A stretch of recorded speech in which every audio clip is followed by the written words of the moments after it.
The governor's veto puts local brick and mortar businesses that pay rent and pay local property taxes and all that.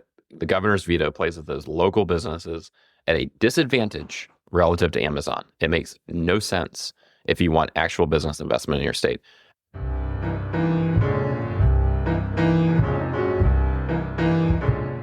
Welcome to the East Anchorage Book Club. I'm your host, Andrew Gray. Today on the podcast is a brief bonus episode explaining Governor Mike Dunleavy's recent veto of Senate Bill 113. Senate Bill 113 would have required internet-based companies to pay Alaska corporate income taxes based on the location of their sales rather than the location of their offices. This bill would have put Alaska in alignment with 36 other states and would have leveled the playing field for our local mom and pop businesses, which already pay these taxes. Companies such as Amazon, Hulu, and Netflix are currently not paying taxes to the state of Alaska. This bill would have modernized our corporate tax structure, and the additional revenue generated would have been directed to public education. Today, we talk about this veto with Alaska State House Representative for Downtown Anchorage, Representative Zack Fields. Representative Zack Fields, welcome back to the podcast. Yeah, great to be here, Andrew. So the reason we're here today is the governor vetoed a bill yesterday. Can you tell us what bill he vetoed and what that bill did? Sure. Senate Bill 113, broadly supported bipartisan bill. The premise of this bill is to modernize and update our corporate tax structure so that we capture taxes from giant, highly digitized businesses like Amazon. And interestingly, when you go back in the history, this policy was one of those recommended by the Dunleavy administration itself as one of the very few revenue measures that the Dunleavy administration at one time would actually support. Because of the fiscal constraints in the last year and broad bipartisan support for education, this funding was actually specifically directed both to career and technical education and to reading grants. So there was a range of anticipated revenue from the bill, up to $65 million per year.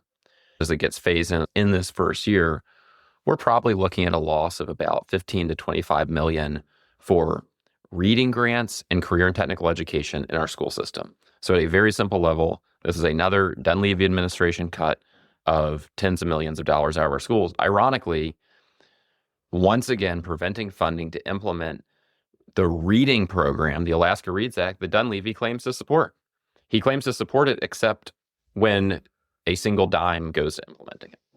So the way I've been speaking about it is that local businesses in Alaska pay a corporate income tax. But Amazon, for example, or any large internet-based company, when Alaskans purchase from that large internet-based company in another state, that company doesn't have to pay any taxes in Alaska. So in other words, if you went and bought your rug, for example, at a business in town, that business has to pay a corporate income tax. But if you ordered that rug online from a company based in another state, then they don't pay any taxes to Alaska. So honestly, this veto is a benefit to companies based in other states, and it's a penalty to businesses based in Alaska. The governor's veto puts local brick and mortar businesses that pay rent and pay local property taxes and all that. The governor's veto places those local businesses at a disadvantage relative to Amazon. It makes no sense if you want actual business investment in your state. Our corporate tax law is very well suited to the year 1975. It doesn't make a lot of sense for the year 2025. And, kudos to the bipartisan group of legislators who originated this. And it's a shame that the governor wants to keep our tax laws in this anachronistic status that, again, penalizes local small business owners. Well, some folks, including the governor, say that this is a piecemeal approach, that we need to have a comprehensive fiscal plan in our state before we start doing these onesies and twosies bills that do a little revenue here and there. What's your response to that?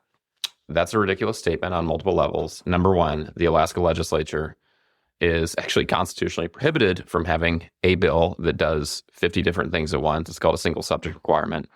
Number two, even if there was not a constitutional prohibition, it would be unworkable to update all laws in the state of Alaska with a single bill. I mean, it's just completely absurd. The obvious way to move forward is to make incremental improvements and negotiate it one bill at a time within a single subject, like this bill, which again, by the way, this was an idea put forward by the former Dunleavy revenue commissioner, which maybe legislators on a bipartisan basis were naive enough to say, oh, the Dunleavy administration supports this. I bet he won't veto it. Wrong.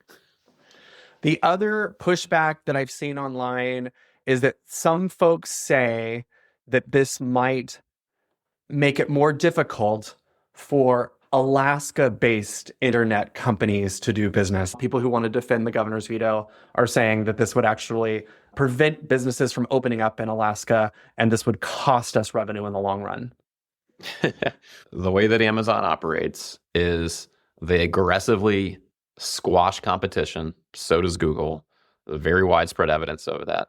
I wish that Alaskans were out there generating more revenue than Amazon and competing with Amazon. That's not a reality. What we do have is awesome brick and mortar businesses, whether we're talking about a local furniture store, a local sporting goods store, a local hardware store.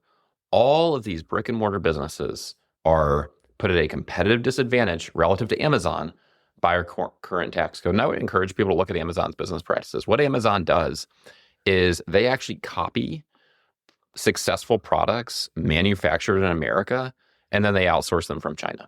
So Amazon's business model is to aggressively undercut and destroy jobs in America. That's just how they operate. And that negatively affects a wide range of businesses. So why on earth would we give them a tax advantage when they aren't even employing people here?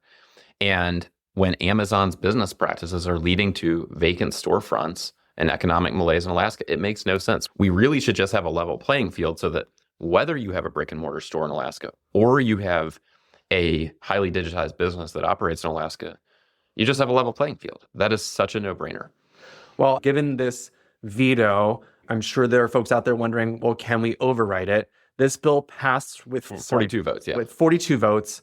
But because it's a revenue bill, to override it, it would take 45. That's what I'm seeing online. Yeah, there's some disagreement about whether it's a 40 or 45 vote threshold. My understanding is because it is an appropriation to some specific items, there's an argument that's 45, whereas perhaps if it was a simple tax policy, it might be 40. I don't know where ultimately those legal arguments will fall. And for folks out there who want to do something to help local business, a moral of this story is it may be cheaper and more convenient to order things from Amazon, but buying things from your local Alaskan business helps local Alaskan businesses. Yeah, I actually don't shop on Amazon because I've found the initial price appears to be cheaper. The quality is generally terrible. And I like to shop at a local store where I can look at the product. And if something ends up going wrong with the product, typically the local store will work with you and replace it. So I just find that, yeah, maybe it costs a little bit more on the front end, but it lasts a lot longer. And ultimately you save money by getting a better product. And I think that's the lesson with outsourcing in America. We've just gotten screwed by outsourcing everything overseas. It's terrible for our economy. And at the end of the day, ironically, it's terrible for consumers. So yeah, I support going to local businesses, and I do that myself. Well, Zack Fields, thanks so much for being on the show today. Yeah, great to see you, Andrew. Thank you, listeners. If you like what you heard, please subscribe, rate, and review us. To contact me, email rep.andrew.gray@akleg.gov or call 907-269-0123.